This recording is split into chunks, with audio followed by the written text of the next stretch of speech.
Good evening and welcome to the 2014 Dr. John W. Harris Teacher of the Year Award reception.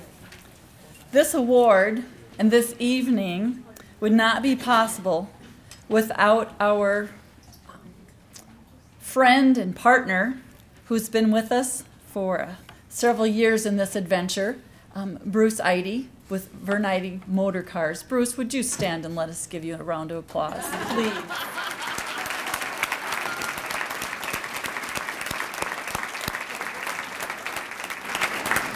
He won't stand now, but he will later when he awards the winner. Our theme for this celebration is captured in a short quote, and the quote is, "A teacher takes a hand, opens a mind, and touches a heart." And tonight, we are blessed with the presence here of 32 teachers who have truly taken the hands of hundreds of students, opened their minds, and touched their hearts.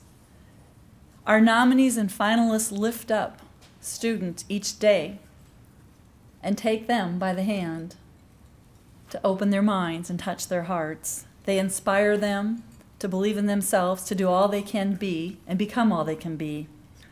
Our nominees make lifelong impressions on the children they serve. And I need to say to each of you that each teacher in here who is recognized tonight would be the first to say that they represent all of the teachers who day in and day out dedicate their lives to serving the children.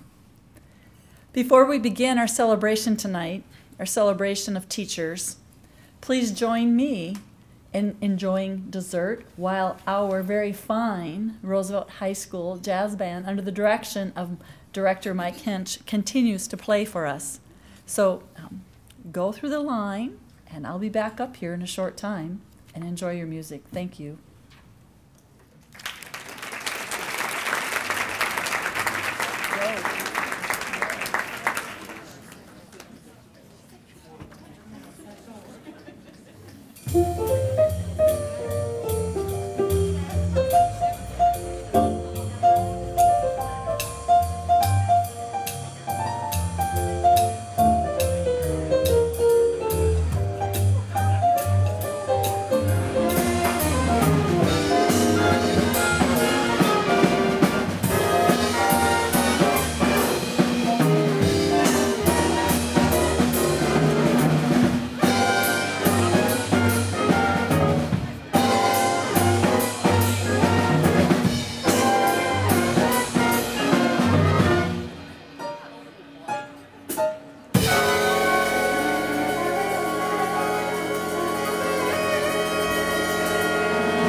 Please join me in giving another round of applause to the fine music we've heard on behalf of Roosevelt High School.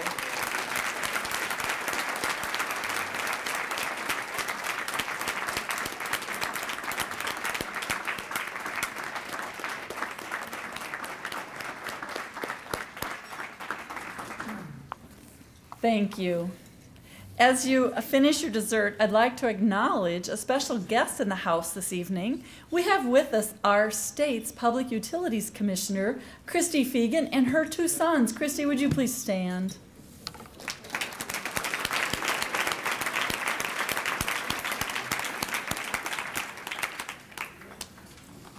Behind the scenes for this event is a team of people who work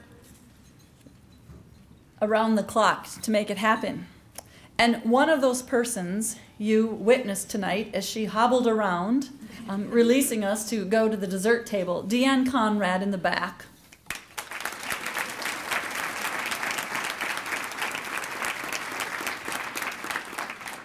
We are grateful to SFEA and our partnership with SFEA and the boutonnieres and corsages that were provided tonight. So thank you, Pam, and your organization.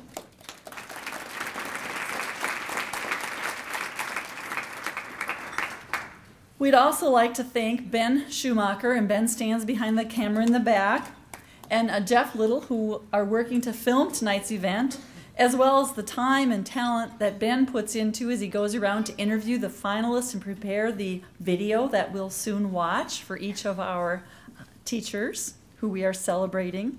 And then last but not least, we have a panel of judges who put in a very difficult job, a very difficult time it is to look at 32 applicants, all who can be lifted up. And one of the judges who's with us tonight is Ginger Pele, and Ginger is here, and she has her son with her as well.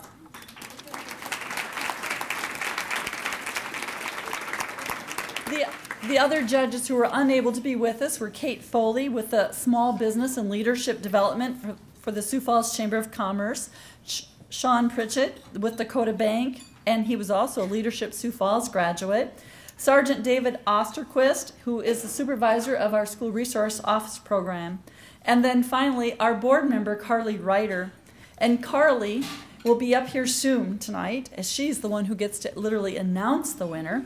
But she's joined tonight by School Board President Doug Morrison, our Vice President Kent Elberty, Board Member Kate Parker, and we have Board Member Todd Tolke, who has complications due to a knee surgery, and he's not able to be here tonight. So I'm hoping that he'll be watching carefully this video as it plays later. Carly, before you come forward, though, we have some other nominees and previous winners to acknowledge, so we will ask President Doug Morrison to come forward to carry on.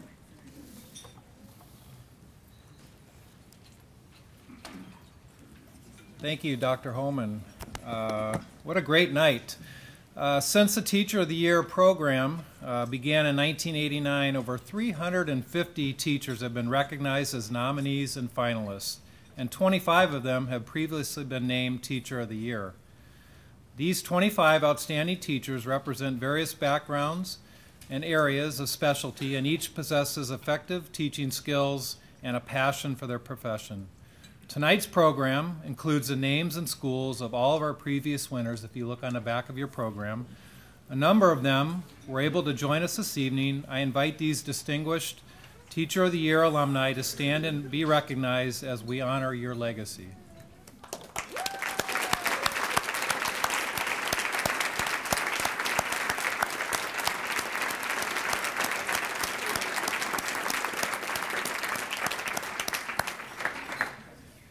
And now our School Board Vice President, Ken Alberty, and member Carly Ryder will now introduce this year's 32 nominees, and Kate and I will present their certificates. Thank you.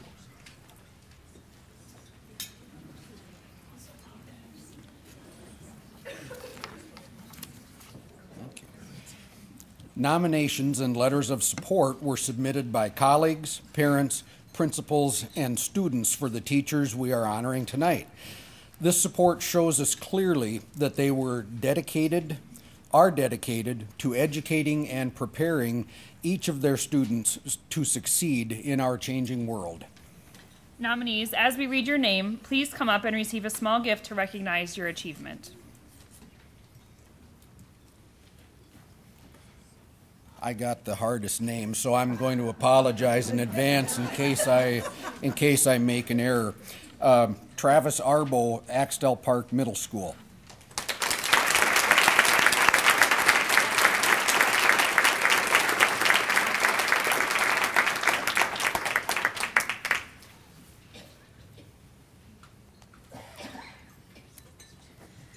Tammy Cooper Mosier, John Harris Elementary School.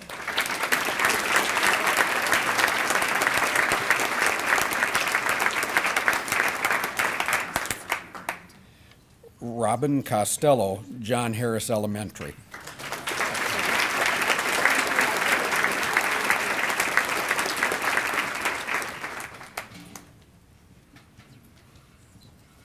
Karen Coda, Pettigrew Elementary.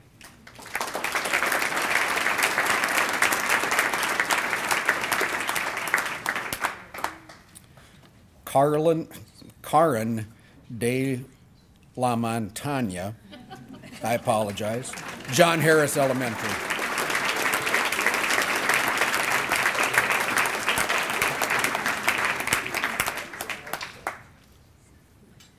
Lori Erickson, The Success Academy.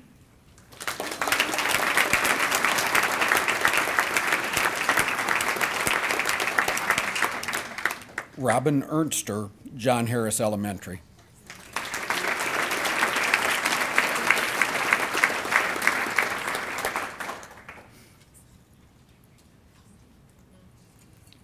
Chris Hansen, Rosa Parks Elementary.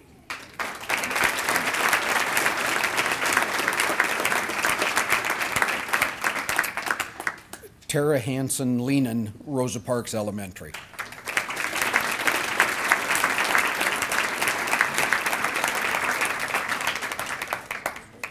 Judy Ann Hillison, Memorial Middle School.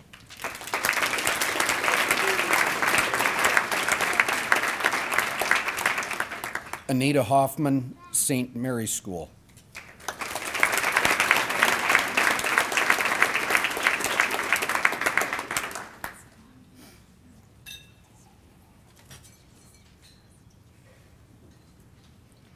Shannon Holweiler, John Harris Elementary.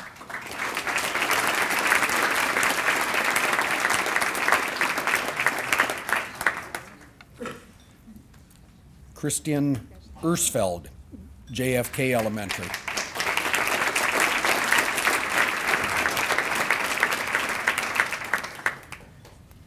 Bridget Jacobs, Roosevelt High School.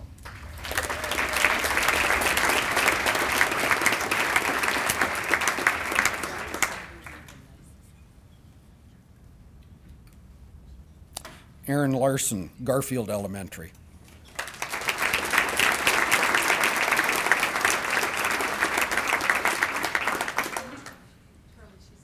Okay. Julie Larson, JFK Elementary.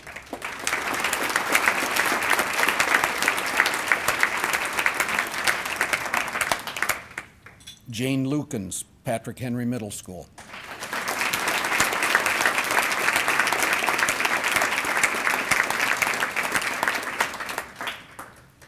Dean Marty, Challenge Center.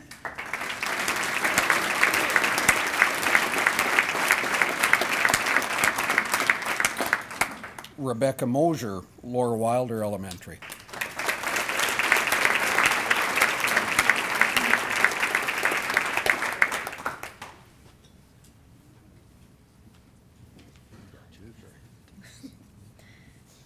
Andrea Saylor, Oscar Howe Elementary.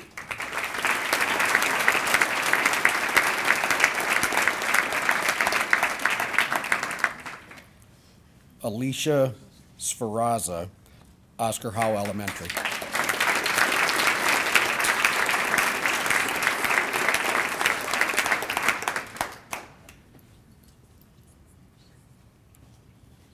Nicole Schillmoller, Axtell Park.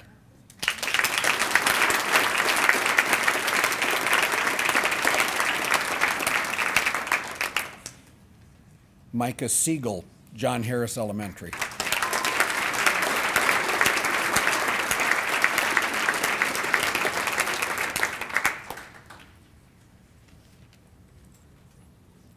Sandra Turgeon, John Harris Elementary.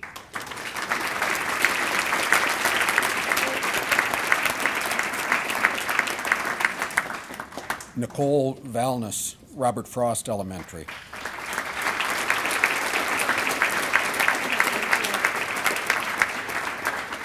And Lindy Willett, Rosa Parks Elementary.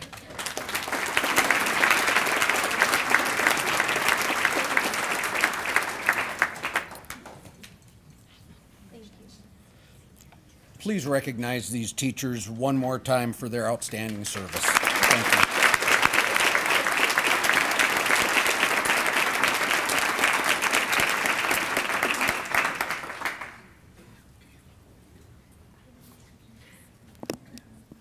Down a little bit, otherwise you won't be able to hear me. And now for our finalists. Each of our 6 finalists has a unique perspective on their mission and what it means to them to be a teacher. Let's take a few minutes to listen and watch as we learn some of the things that have inspired them to teach and impact others.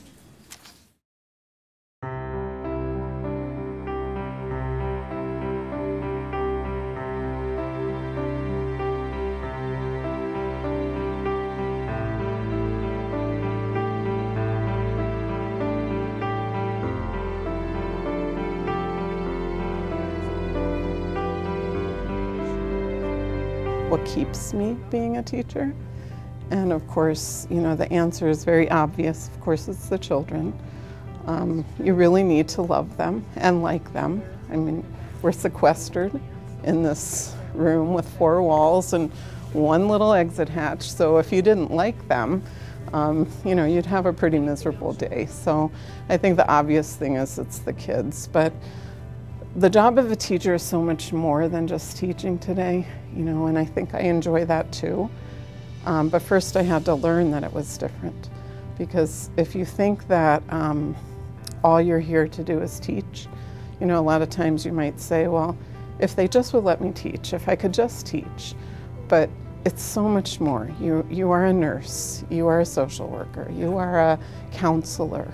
And that makes your day different every day. It makes it really exciting sometimes and, you know, kind of sad and overwhelming other times. But once you realize that your job is not just one thing, that, you know, it kind of makes you feel good to know that you do a lot of different things in your day. My kids know from the very beginning of the school year that aside from keeping them safe, the most important thing that I have to do this year is teach them how to read. Kindergarten teachers plant the seeds and they get it started for us, but then when they get to 1st grade, it is an awesome responsibility to take these kids who maybe only see a black squiggle on a piece of white paper and have no idea what to do with that. And you take it and you turn it into somebody who can read and love books. Seeing them smile in the morning, knowing that they're happy to be here at school, knowing that when I send them home, for the most part, they've had a good day and they feel good about themselves. That is probably the most meaningful to me.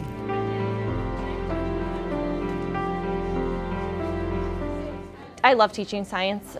It's different than all your other classes. You get to get up and move around and experiment and do things, and it's a little bit less structured. And I think that you can have a little bit more fun with that. I feel like, too, the relationships that you build with kids helps them understand that you're here for them. You're not here to just stand up at the front of the room and talk and make them listen.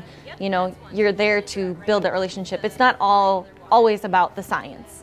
It's about building the relationship and having these kids have fun at school. You know, there's some kids that dread coming to school because learning is hard, or maybe they had a rough night at home, and you never know what's going on at home or what's, you know, going through their heads or anything like that. And so I feel like just making it a little bit fun and being goofy for them to know that I'm silly too, like I'm not perfect, and I guess letting them see that I make mistakes too, and that this is the place where we can make mistakes and it's safe and it's okay. I've been asked what would I do if I wasn't a teacher, and I honestly have absolutely no idea.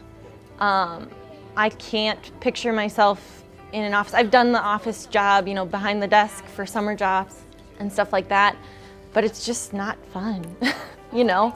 I mean, these kids, you know, you never know what's gonna come out of a kid's mouth, especially an 8th grader. I mean, they're fun.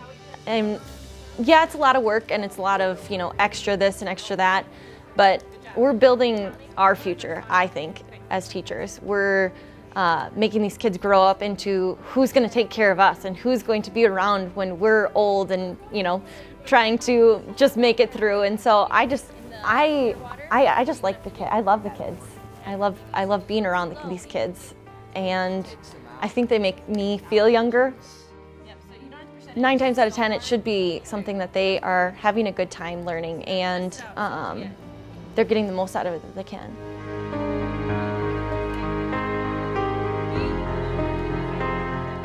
I always knew I wanted to be a teacher. My mom was a teacher and my aunts were teachers, and so I knew I had that path. And then in between my freshman and sophomore year in college, I worked at a Christian camp, and during 1 week we had what was a camp for adults with disabilities, and after that summer with them, I knew that special education was where I wanted to be. When you teach in the cluster department, you have a variety of needs, to more significant to less severe, and so you have the whole variety. I enjoy helping students who need help with their communication and adapting curriculum so it fits their needs, all the way up to a student. Today we had an assignment, tell me why you're lucky, since it's about St. Patrick's Day, and she's a student who's transitioning to high school, and she said, I know we're not related, but you're all my family.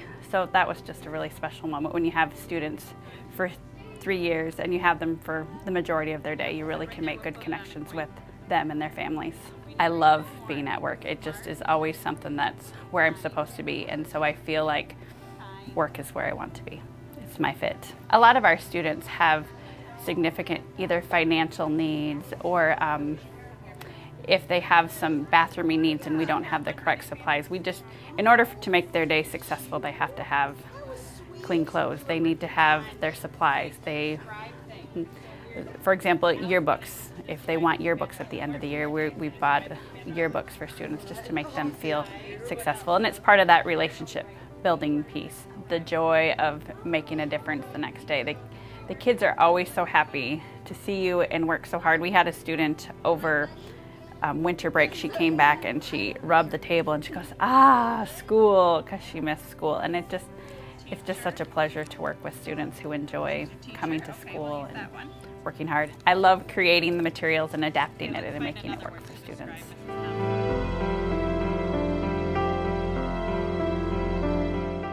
From the very first day, I always tell my kids that we're a family of friends. I really base my classroom around that we're a family when we're here. And I do that through the curriculum, but mostly how we treat each other, how we stick up for each other on the playground, how we're kind to each other. And, those are lessons we work with every day because, nobody's perfect. And so sometimes we say things that we wish we could take back, but we just talk about a family of friends and how we work together here to take care of each other, and we show love for each other and how we care. I always say that I never leave school until I'm ready for the next day. And so I'm here. I'm here many times until 5:30 or 6 o'clock at night. I look at the assessments I've given the kids during the day and I take grades, but mostly during that time I'm preparing my lessons for the next day. I just feel like I need to be the best I can be for my kids. I hope that they know how much I care about each one of them. I always say we are a group of really good kids. Sometimes we make poor choices, but we can fix that and we can make that right. But I really try hard to make sure that every kid every day gets a special connection with me. I feel like if they think that they're special to me, that gives them some incentive to improve their reading or their math or their writing or whatever that we're working on. Every day we say the poem that's called Family of Friends. We say it every day right after we say the pledge. And then we have a little reminder that we're a family. I tell them I'm kind of like your school mom while we're here, and you're like my children. And we work together as a team, and we learn every day as best as we can. Curriculum is very important, but I really think relationships are the key to what makes a room successful. And if we're getting along as a team or as a family, then I think that improves their learning altogether.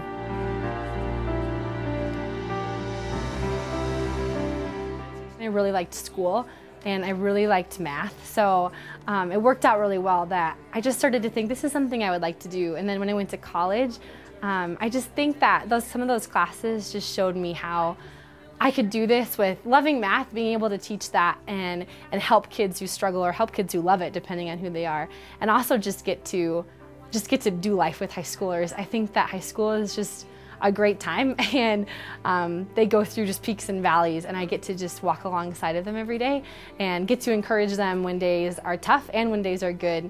So that's just kind of why I love it. Like, I love getting to do just daily life with them. I get to teach them math, but I also get to just really encourage them to just find joy and choose joy in life and love learning, whether it's math, whether it's chemistry. Hopefully it's math. And I see that whole spectrum. I see kids who really, really get it, and they think mathematically and logically, and then some who just really, like, this is really, really out there for them. And so I try to do a lot of one-on-one. I try to just really make myself accessible, make sure that I can think through just how they might have questions. I love those relationships. I love going to practice and games and getting to be their coach. Some of the girls I have in class too, so I also get to be their coach along with their teacher. So that's really cool. And then it just gives me another avenue to just get to know them outside of class, because I always tell my students, like, there's more to life than school for you. I get that. Like, you are involved in things, you have lives outside of school, so I want to know that about you.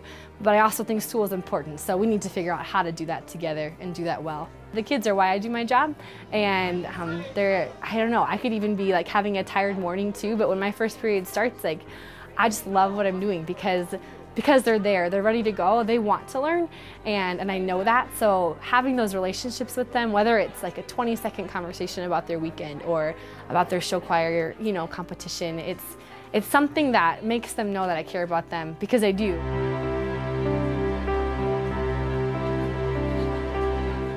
For me, it was just the experience of working with kids and seeing what positive exchanges could happen that made me feel like that's what I wanted to be. I just really enjoy all of the kids that I work with, and I get a lot out of seeing them succeed. And this year in particularly, a lot of these kids, especially in debate, have, and that's pretty rewarding. This year in particular, I decided I'm going to ask myself before I make any decision, does this make the kids shrink so that they don't have to make other people feel small, or does it make them shine?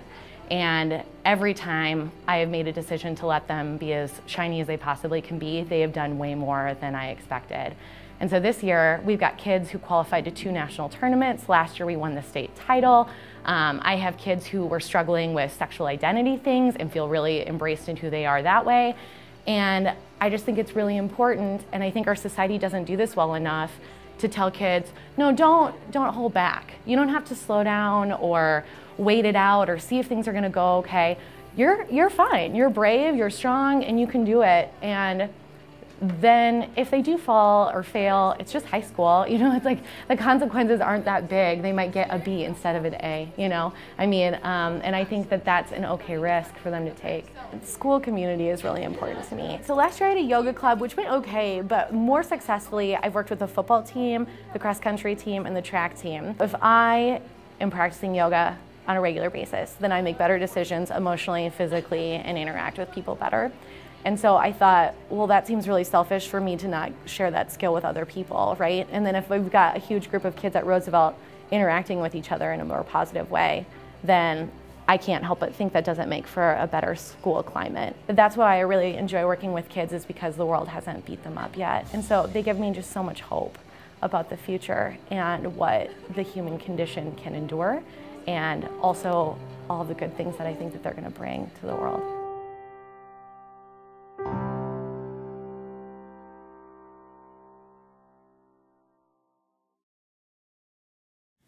Finalists, as we read your name, please come forward to receive your gift and a voucher for $100 for you to use as you wish in your classroom. Maureen Bland, Lowell Elementary.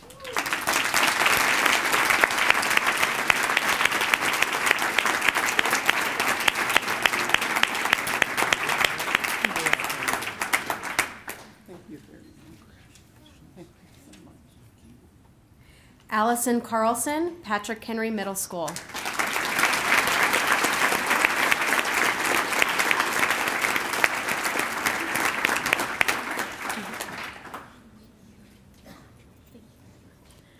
Sarah Henrichs, Axtell Park Middle School.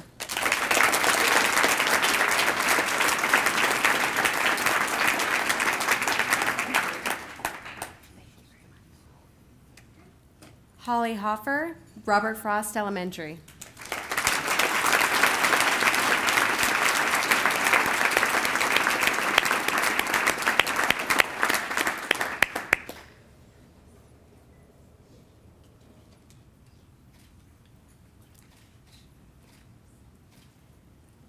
Jessica Pomeranke, Roosevelt High School.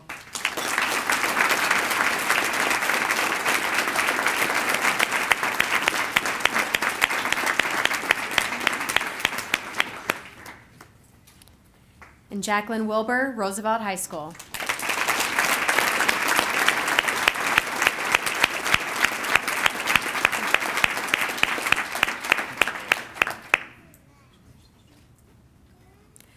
Congratulations again to all of our nominees and finalists. At this time, board member Carly Ryder will come up and award make the final announcement that we're anxiously awaiting, and she hasn't told us anything. I tried. All right. More than $70,000 has been awarded to outstanding teachers since 1989 due to the generous heart of Bruce Eide, owner of Vern Eide Motor Cars. Bruce understands that when a teacher takes a hand, opens a mind, and touches the heart, our students and our community benefit. Our ongoing relationship with Bruce and Vern Eide embodies the spirit of the school business partnership. Bruce is here tonight to share in the celebration of teachers. He will help us to present the award to our winner in just a few moments. This year, I had the privilege of serving on the judging panel for the Teacher of the Year award. Before meeting as a group to select this year's recipient, each of the 5 judges had the opportunity to review, then re-review, highlight, star, asterisk, all over the nominations individually. When we came together, our final task was to combine our individual thoughts and perspectives into a group consensus and ultimately arrive at naming the 2014 Dr. John W. Harris Teacher of the Year. As we studied the nomination and support letters, words like this were used to describe our winner. Wonderful, genuinely kind, caring, compassionate, thoughtful, generous, conscientious, professional, positive, fair, empathetic, and inspiring advocate. At this time, I'd like to welcome Bruce Eide to come forward with the presentations while I offer a few more hints about our winner. The letters of support said, "Whenever people need anything, she is the first person they run to. She strives to make a positive impact on her students daily, and she has a heart to serve. She has the ability to teach the most challenging students in a calm, accepting, and effective manner, and I strive every day to be more like her." On behalf of Vern Eide Motor Cars and the Sioux Falls School District, I'm proud to present this plaque and a check for $4,000 to our winner of the 2014 Dr. John W. Harris Teacher of the Year. Drum roll.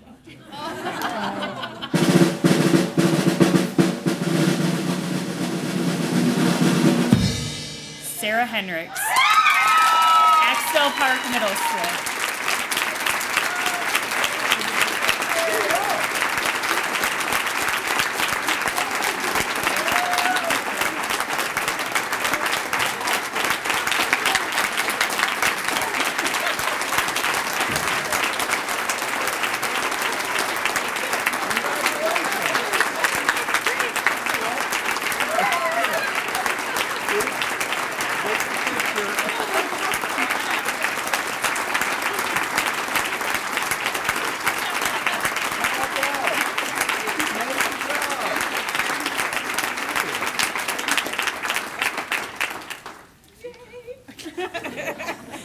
Oh my.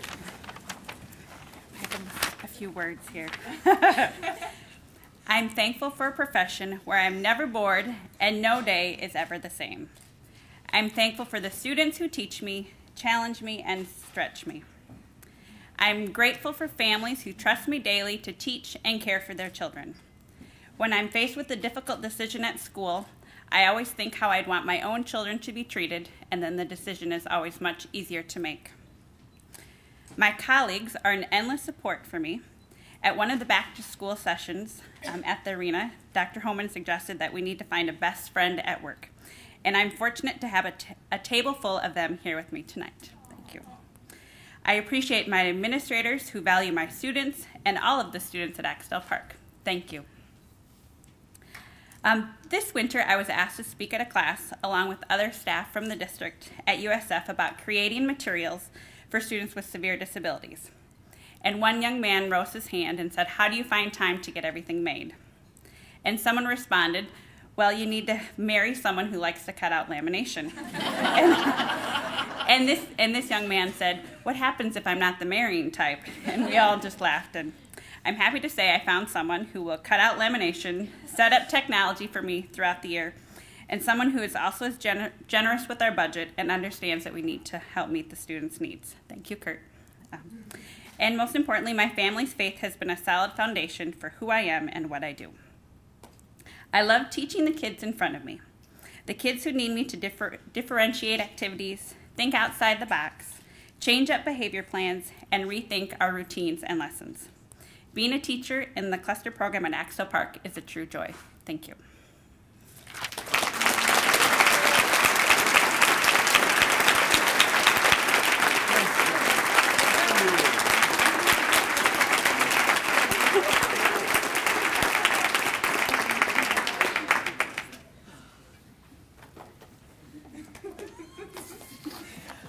Her table of friends are just itching to attack her. I would like to thank each and every one of you for coming tonight to help us support, encourage, and celebrate teaching. Truly, as we've seen tonight and witnessed in this room, that each day, every one of our teachers really reach out and they open minds and touch hearts. And we are so blessed to be in this community and surrounded by such tremendous professionals. So congratulations, Sarah. Congratulations to each of the finalists and every one of the nominees. We thank you for what you do each and every day to the 23,000 students that we educate and care for. Thank you.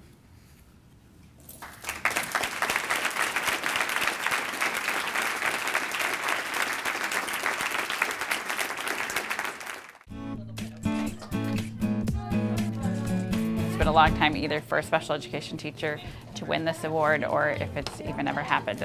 It's a hard balance between paperwork for IEPs and your lesson plans and keeping up with all of the new policies and best practices. So yeah, it's a well-earned for special education teachers to get this award.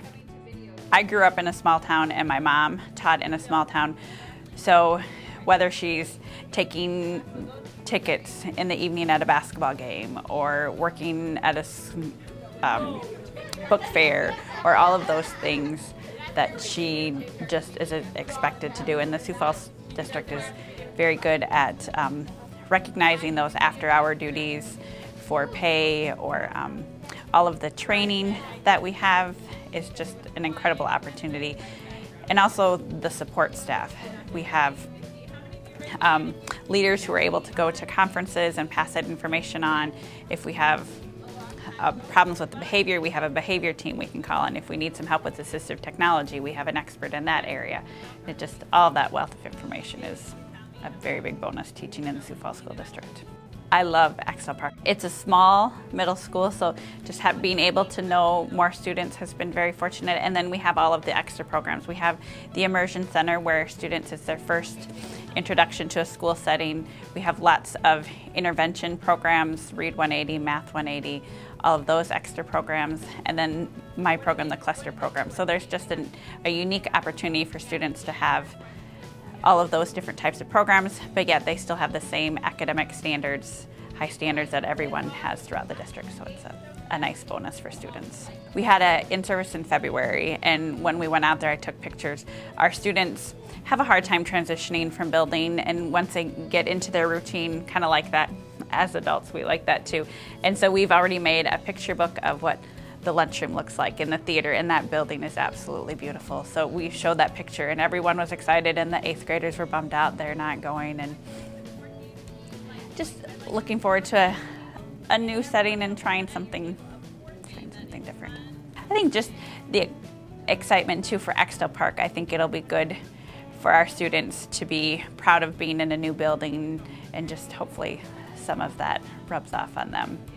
I think being in the Sioux Falls School District here at Axtell Park is just such a tight community. We really call ourselves family. You spend so many hours either at school and then in the evenings thinking about your students, thinking about your classroom, and you feel part of the community, even if a staff member has a joy or something, excitement in their life, showers, or if something sad happens, you support them, and whatever that is. It's a community, but then you're also, being in the Sioux Falls School District, if you need those supports, you're able to reach out to other experts and get that. And and even then, that even too feels like a community. There's such nice people to help and work for. When students needs, we have a new student, a new Immersion Center student who's now qualified for the cluster program, and he has worn the same outfit now for 2 weeks. And so obviously there's a need there, and that just because we're going to get him some clothes, and that's just what you do. I think that's important. I've really enjoyed being part of the cluster program as far as our students participating in extracurricular activities, because it's really important for them to integrate with their other peers, get to know some other friends, and then they see a lot of successes. They're able to see each other in the hallway and make good friends and build some, helps them feel like they're important and they're not in cluster classes because they have a hard time learning and they just see that as their identity. Instead, they see, hey, I can participate in sports and I do a good job in it. We have some students that are in chorus, so we go to band concerts or basketball games, and absolutely I'm there to cheer them on. When you have students for 3 years and you see those families at IEPs and conferences, and you just build friendships and relationships with them, so you want to be there to support them. Just because a student is in cluster, that doesn't mean they're in cluster until they're high school. If they really excel at math, then they can go to resource math, or they can go to a math class with support with some EAs. So we really try to make sure that it's individualized towards the student so they can see gain and progress and make some of those goals for if someday they want to go to a VOTEC school or whatever job they want to do later on. We really want to help them pursue those goals. I love to learn. I love going to district trainings, and it's fun to be able to take that information and figure out how it's going to work for cluster students. And the district has been so good at providing the alternates for cluster, such as language arts just wrote significant tasks for language arts last year, and Sandy Henry made sure that cluster was involved, so we could take that same material. For example, one was called Can Animals Think for 6th graders, and so we have that same unit in cluster and we work on that same project. So we're just so fortunate that the district recognizes the importance of aligning the curriculum and including our students. It's such a fun job. I say to people, why would you want to work anywhere else in the district? I just think this classroom is just the best place to be.